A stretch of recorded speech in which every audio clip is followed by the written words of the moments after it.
nos acompaña el analista político Miguel Ángel Ferreira, quien también ha venido otras veces y hemos hablado ya casi de los mismos temas, pero ahora es un día especial.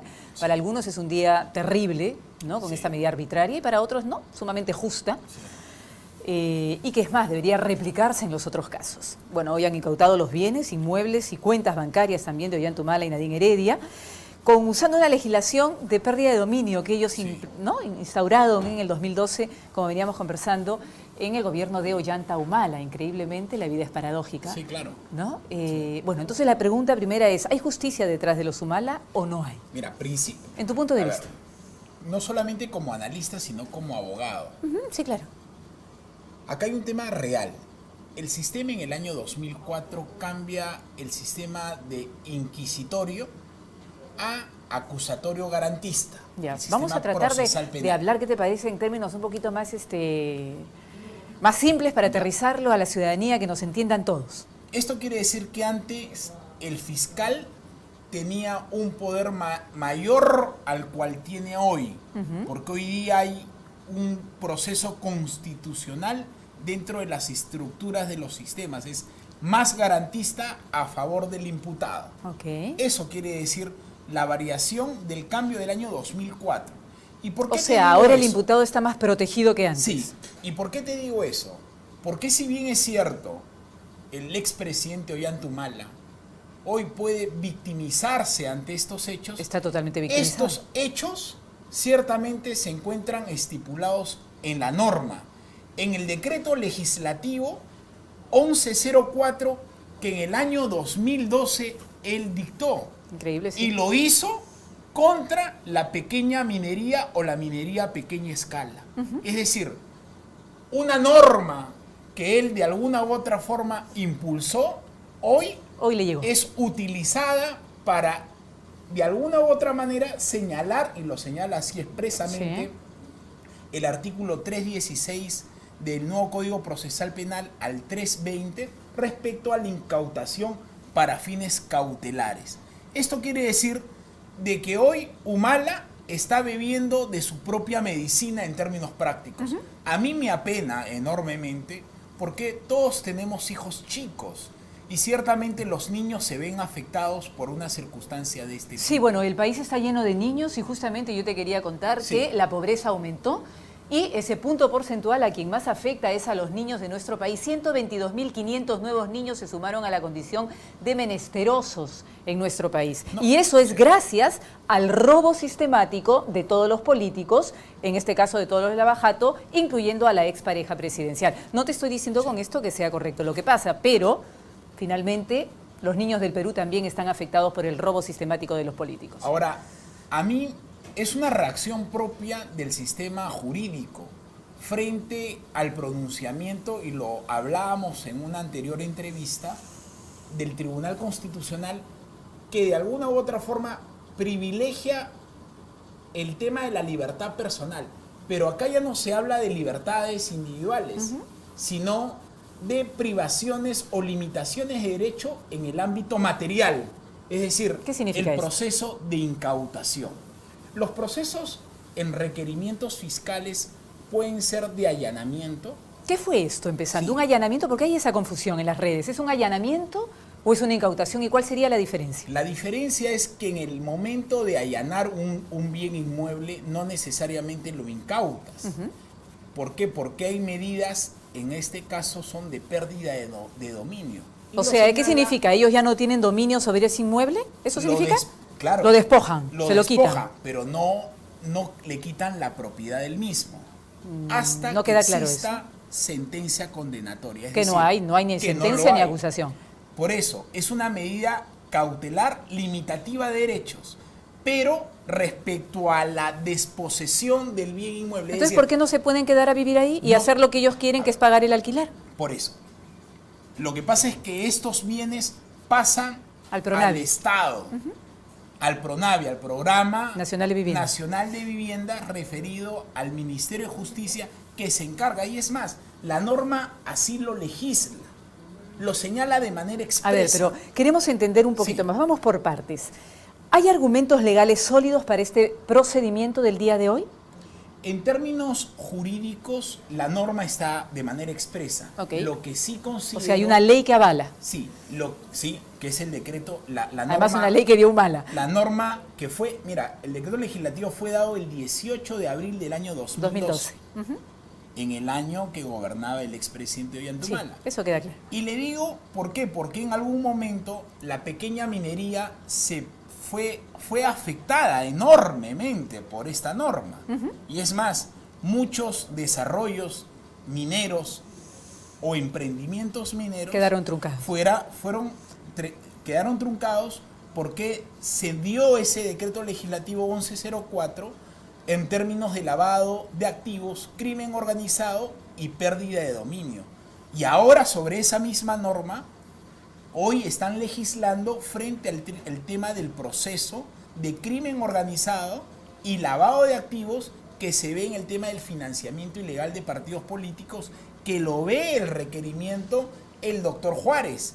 Y ese requerimiento señalado y solicitado por la Fiscalía ha sido declarado procedente por el doctor Richard Concepción Carguancho. O sea, es el juez el que manda esta orden, que es el señor Concepción Carguancho, que de es... investigación preparatoria. Ok, y es el que conforme. ejecuta esto es el fiscal Germán Juárez Atoche. Así es, lo Ok. convalida. Lo que hay sí, acá hay dos... Pero no me queda sí. claro lo de si hay argumentos sólidos, ¿no? Porque estamos escuchando permanentemente en todos los programas y la gente lo habla en casa y está en las redes sociales. ¿Por qué hacen esto con la familia Heredia? ¿Por qué no lo hacen con todos? Si hay cárcel para ellos, que haya cárcel para todos. Si hay incautación para ellos, que haya incautación para todos. ¿Por qué a PPK no le incautan el día de hoy cuando ha salido ya un reportaje diciendo o demostrando con papeles y documentos incautados de la casa de él que Sepúlveda fue su testaferro? O sea, ¿por qué esa diferencia? Respecto a la teoría del caso impulsada por la Fiscalía, entiendo que la direccionalidad para todos aquellos que han cometido ilícitos penales en temas de corrupción va a ir por esa dirección. Es decir, si bien es cierto, inicialmente se han hecho algunos allanamientos, sí, hoy se da la figura de la incautación sobre medidas cautelares que ponen ante un hecho cierto la posibilidad de que el Estado recupere previamente todo lo que de alguna u otra forma ha perdido en términos económicos. Ok, o sea, esto es como para asegurar una reparación civil por parte de esta pareja. Sin embargo, acá también hay una cosa concreta, que todavía no se ha señalado expresamente a cuánto asciende el bien y los ilícitos penales. Pero ¿cómo se va a hacer eso si no hay en este proceso todavía una sentencia ni una acusación? No, sí. ¿Se puede Sí. en base a algo que no se acusa, generar una incautación? Si no se sabe ni siquiera el monto. En la investigación preparatoria existe, entiendo yo, una etapa previa, y en esta parte de investigación hay temas de pericias en la cual habrían demostrado que esa cantidad de dinero de alguna u otra forma convalidaría el tema de la incautación. El tema ya procesal, que ya ahí tendría que el fiscal señalar, y eso lo va a hacer seguramente la defensa técnica de la familia Humala Heredia. ¿Va a ser qué? Cuando interponga recurso de apelación o puede solicitar el reexamen de la incautación para efectos de que en audiencia puedan de alguna u otra forma confirmar o en su defecto dejar sin efecto el mismo. O sea, ahorita la familia con sus abogados están armando van a presentar una apelación para que esto se declare improcedente. ¿Y para qué? Para que vuelva el bien a su... Entiendo, no. A ver, la incautación es la desposesión del bien. Ojo, no pierde el derecho de propiedad. ¿Qué significa eso? ¿Que siguen siendo los dueños? Ellos siguen siendo propietarios del bien Pero no inmuebles. pueden vivir ahí y el Estado lo tiene. Lo incauta. Ok. Preventivamente. ¿Qué hacen? ¿Cierran Hasta esta que casa? resuelvan. Vamos a hablar en términos bien concretos y bien básicos. ¿Cierran la casa, nadie la usa? O, por ejemplo, la puede usar el Estado para poner una oficina de No, SUNAP. lo que inmediatamente hace la Fiscalía, lo hace suyo y lo traslada al PRONAVI. Ok. Y quien se encarga de administrar esos bienes inmuebles Es este programa, o el incautados Ministerio de Justicia, ¿no? es este órgano dependiente del Ministerio de Justicia. Y bueno, ya hace uso de acuerdo a su, de acuerdo a su criterio, lo que él De acuerdo quiere. a las necesidades del Estado. Ok. Sin embargo, lo que sí es importante es que realmente, indistintamente al merecimiento que tenga la familia Humala Heredia respecto a este tema, lo que no pueden hacer es vulnerar derechos fundamentales, es decir... Ok, ¿qué derechos se han violado ahora? No, lo que podría haberse violado es un derecho de propiedad en el supuesto negado de que no habrían elementos de convicción que acrediten que los bienes adquiridos sean de procedencia... Ilegal, con dinero ilegal, que es el argumento de la Fiscalía. Con dinero ilícito. Ajá. Entiendo que en esa teoría del caso propuesto por el fiscal y admitido por el juzgado de investigación preparatoria, ciertamente hay muchas resoluciones que tienen que ser debidamente analizadas en su momento, que todavía no tenemos acceso, todavía los abogados que no somos parte integrante. Claro, así es, pero ¿cómo llega o qué elementos han jugado para que el Ministerio Público finalmente determine que estas viviendas, o por lo menos esta, que tienen que abandonar hoy a las 10 de la noche, es comprada con dinero ilícito o ilegal? Jurídicamente, esto tiene que estar debidamente, el afectado tiene que interponer su recurso de apelación contra la resolución que declara fundada el requerimiento de incautación. Y o indistintamente, lo señala el mismo Código Procesal, puede solicitar el reexamen de la incautación. ¿Qué hará la defensa en ese término? Desconozco. Sin embargo, dentro de la legalidad y dentro de los instrumentos jurídicos que tiene la Fiscalía para haber requerido la incautación y el juzgado otorgárselo, se ha dado dentro del marco legal. De derecho, dentro del marco bueno, legal. Ellos dicen que no. El abogado dice la cadena de esta medida tiene varios eslabones, especialmente 3. Un fiscal que se resiste a acusar luego de varios meses de investigación, pero que decide vengarse por un fallo del TC adverso. Sí. También un juez orgulloso de ser carcelero y que empieza a ser cuestionado a causa de sus excesos. Y una procuraduría que ha abandonado el objetivo central de los procesos anticorrupción y se ha allanado con el espectáculo diversionista. Claro, pero ojo. Eso es lo que escribe el señor César Nakazaki en la Eso es un análisis, el doctor Nakazaki es más un político, gran más abogado, político que legal. Pero ese es un análisis totalmente político. Político, más político que penal. Y ante un análisis político se desgrega la circunstancia de tipo jurídico. Y en el ámbito jurídico la propia norma es bastante clara. Es incautaciones para fines cautelares y contemplado en los artículos 316 al artículo 320. Claro. Más aún, el 316.1 señala el objeto de la incautación, los efectos provenientes de la infracción penal o los instrumentos con que se hubiera ejecutado. Entonces se puede incautar normativamente está contemplado y está en el marco de la ley, según nos está explicando, y se puede incautar así no haya sentencia, así no haya acusación, así se esté en el periodo de investigación y todavía no se sepa una cifra exacta de lo que esas personas han robado al fisco. Ese es el tema para cuál va a ir en recurso de apelación y en reexamen. Okay. Es decir, una de las cosas en la cual el fiscal tiene que fortalecer, porque mira, lo que dice en términos de análisis el doctor Nakazaki es verdad en términos políticos, porque se podría pensar de que ante un fallo del tribunal que le enmendó la plana al Poder Judicial, al sistema jurisdiccional, ellos se molestan y hacen esto. Se corrige, pero corrige en el extremo de la libertad, que es un derecho fundamental. Ahora, en el derecho de propiedad, las normas que ejecutaron esta incautación, ¿están de acuerdo a derecho? No me quepa la menor duda que sí.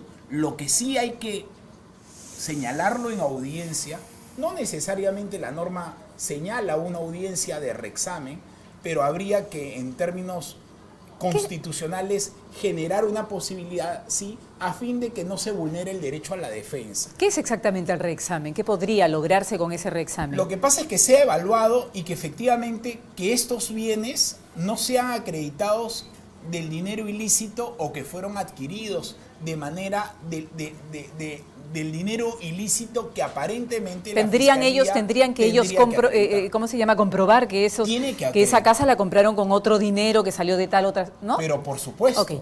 porque ese es el objetivo de cualquier tipo de incautación. Si ellos logran demostrar que ese dinero con el que compraron la vivienda no es dinero ilícito, pueden recuperar su vivienda y regresar a vivir ahí.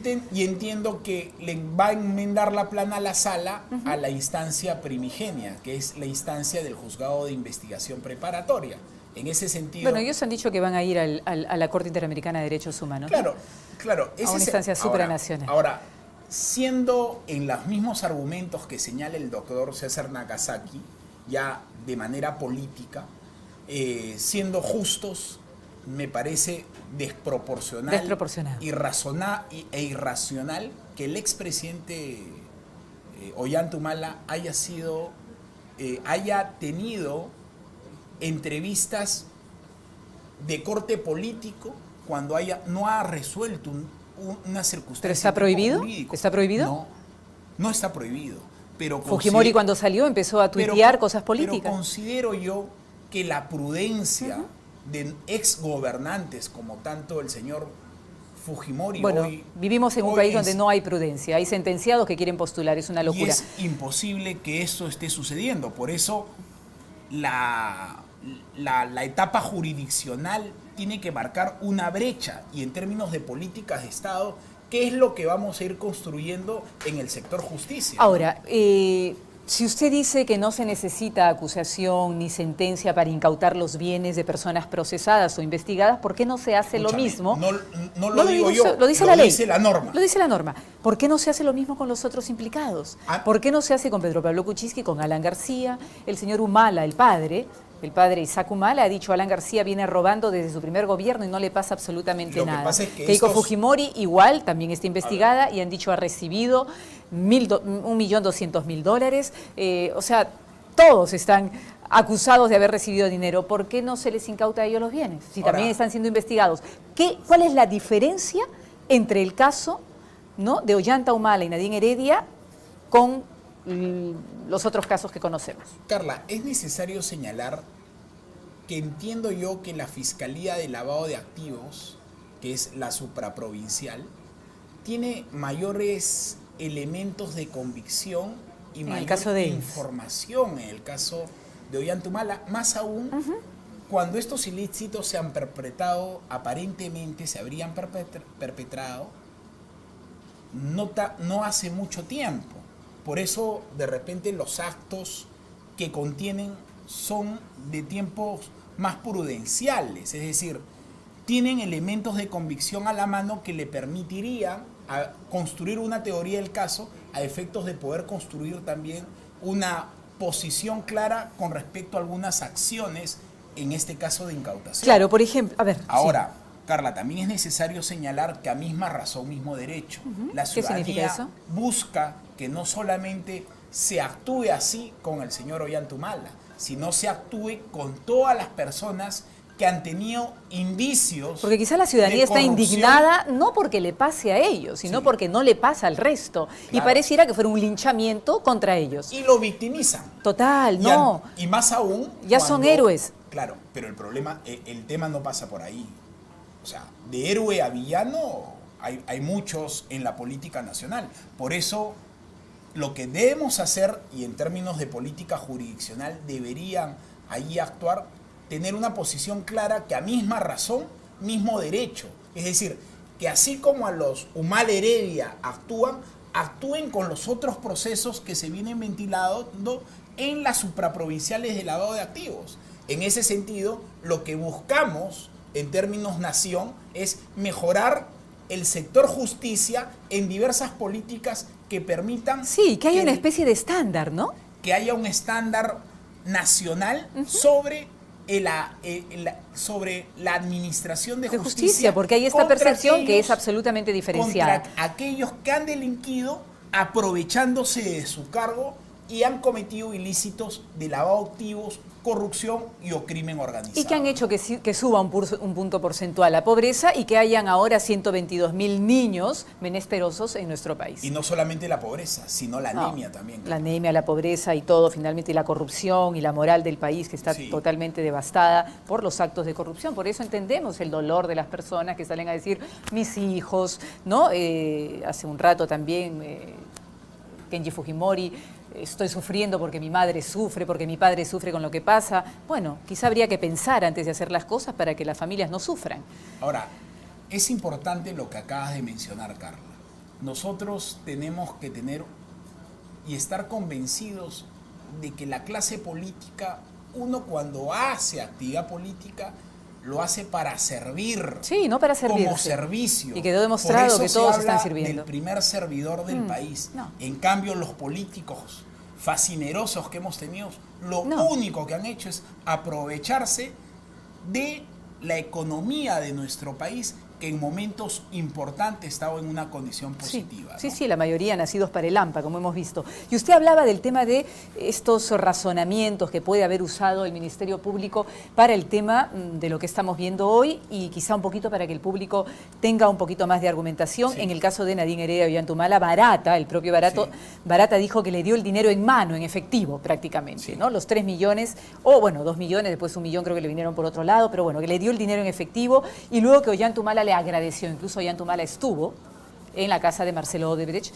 en Brasil en una de sus giras o reuniones. También se dice que habría una experiencia cercana de manipulación, ¿no?, del Poder Judicial o al Poder Judicial por parte de ellos, Ollantumala y Nadine Heredia, en el caso, por ejemplo, de Madre Mía, ¿no?, en el caso también de Andahuaylas, en el caso de lavado de activos con consultoría San Martín Belaúnde. O sea, habrían elementos que harían pensar, ¿no?, porque por la compra de testigos, por ejemplo, de Madre Mía, fue cuando Ollantumala no estaba todavía en el poder. Ahora tampoco están en el poder, porque uno dice, pero si no están en el poder, ¿cómo van a poder manipular y hacer? Bueno, en el tema de la compra de testigos de Madre Mía tampoco estaban en el poder. O sea, hay una serie de argumentos que hacen que este caso sea más sólido para los fiscales a la hora de pedir ese tipo de cosas que parecieran que son desproporcionadas y posiblemente lo son, porque ojo, no hay justicia igual para todos. Pero ojo, por lo menos es lo que se nota. También es cierto que son provisionales, son medidas cautelares, que lo que buscan es, de alguna u otra forma, prever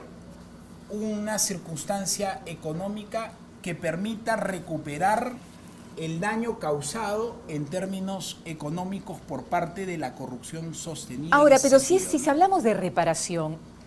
Ojo, acá la figura de la reparación es la constitución de un actor civil, que en este caso es la Procuraduría a través del Ministerio de Justicia. Esto lo hace la Fiscalía.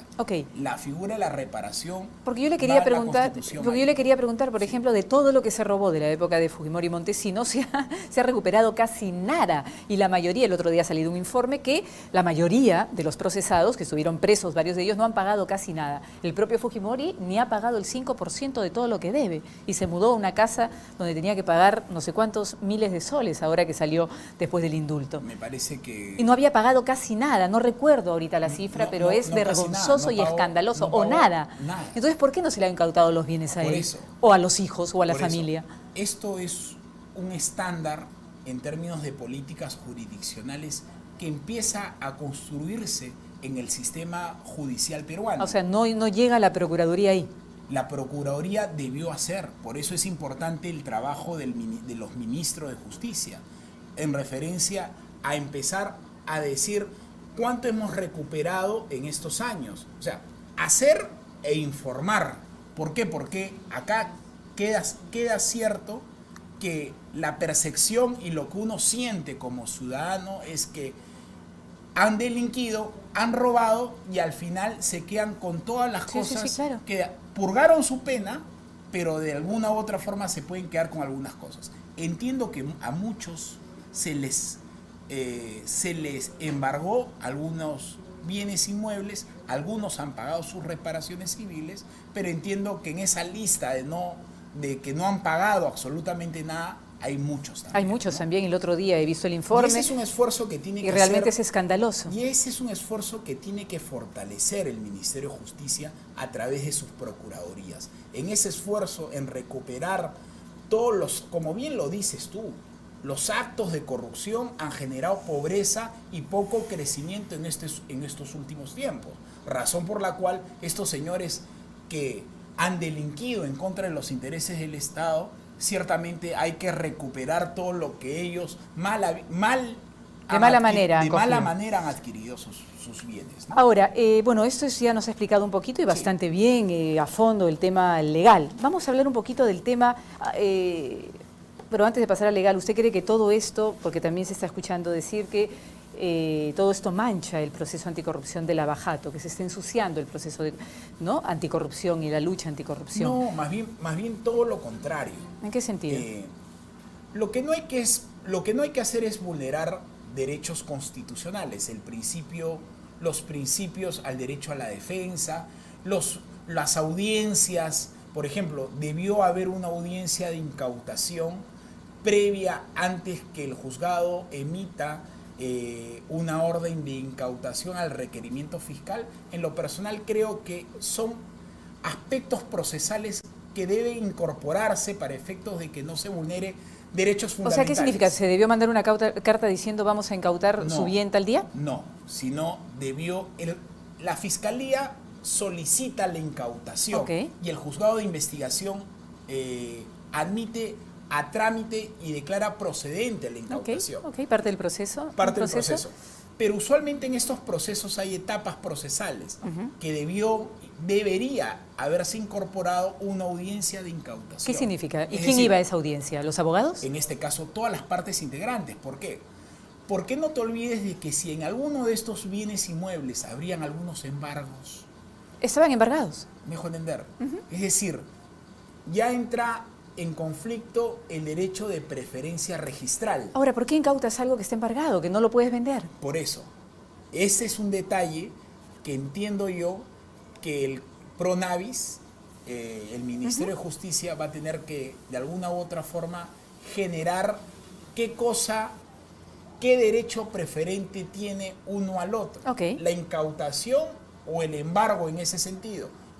Es decir, lo que nosotros tenemos que hacer es mucho más claros frente a normatividad. O sea, lo que le legal. estoy entendiendo es que la norma todavía hoy no es clara.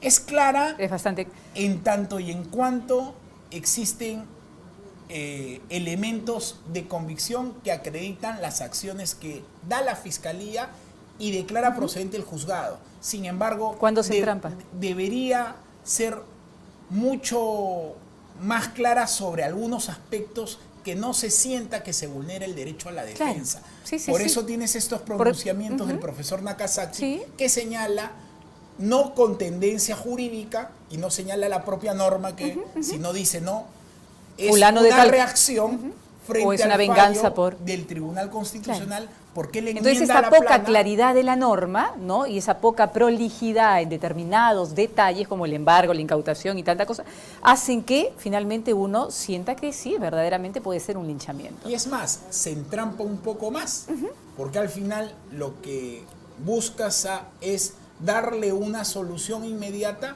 y en estos casos generas ya un problema adicional. Pero en lo que usted nos está explicando con el Código Procesal Penal en mano, es que está todo lo que ha ocurrido hoy está dentro de la ley. Está ajustado y además derecho, está dentro de la ley que promulgó Ollantumala en el año 2012. El propio expresidente Ollantumala. Sí. Bueno, usted hablaba ¿no?, de lo víctimas que ahora están quedando la pareja presidencial, y sí, esto definitivamente va, imagino, a ayudarlos en su juego político. Ojo, se victimiza, o inicialmente la percepción es de victimización, pero también toda la ciudadanía sabemos que han cometido ilícitos penales. Así es, el hecho de que se les haya sacado de la cárcel y, ¿no?, quitado la prisión preventiva no significaba que los señores estaban... todos los indicios suficientes que así es. O sea, no se han liberado del estigma de haber recibido dinero negro de Odebrecht. No, eso continúa y va a continuar su proceso y la investigación. Y es importante que cada poder del Estado haga su trabajo. En este caso, el poder judicial, a través de los juzgados competentes, vienen realizando su trabajo. El tema es que no se vulneren derechos fundamentales en respecto irrestricto al derecho de la defensa, que eso es lo que no se puede vulnerar. Es decir, que la percepción ciudadana sea que en el Perú nosotros tenemos un sistema fuerte, democrático, y que permite que el Poder Judicial, el Poder Ejecutivo y el Poder Legislativo sean de manera indistinta poderes fácticos y claros frente al derecho fundamental sin que estos sean vulnerados. ¿Cuál es el derecho fundamental? En este caso, el derecho de la propiedad, en razón ese caso. por la cual... Pero el derecho fundamental del ser humano es el derecho a la vida, a la libertad. No solamente a la libertad, no, a la vida, a la sino libertad. a la vida y muchos derechos fundamentales que son importantes en términos de dignidad y el fin supremo. ¿Y usted podría decir que en este caso se está violando de alguna manera el debido proceso o no? En este caso, el propio acto de la Fiscalía, en lo personal, tiene que ser resuelto respecto a los recursos de apelación. Tendría que tener las resoluciones en la mano para hacer un análisis más exhaustivo, jurídicamente hablando. ¿No? ¿Cómo pero ciertamente lo que ha señalado la Fiscalía y el requerimiento fiscal admitido por el Juzgado de Investigación Preparatoria está contemplado en la norma. Sin duda, Ollanta Humala y Heredia parece que van a regresar a la política con aire de martirologio, como dicen algunos, o víctimas o héroes. Finalmente parece que los operadores de justicia están haciendo de alguna manera, los enemigos de ellos están de alguna manera logrando y creando esta situación.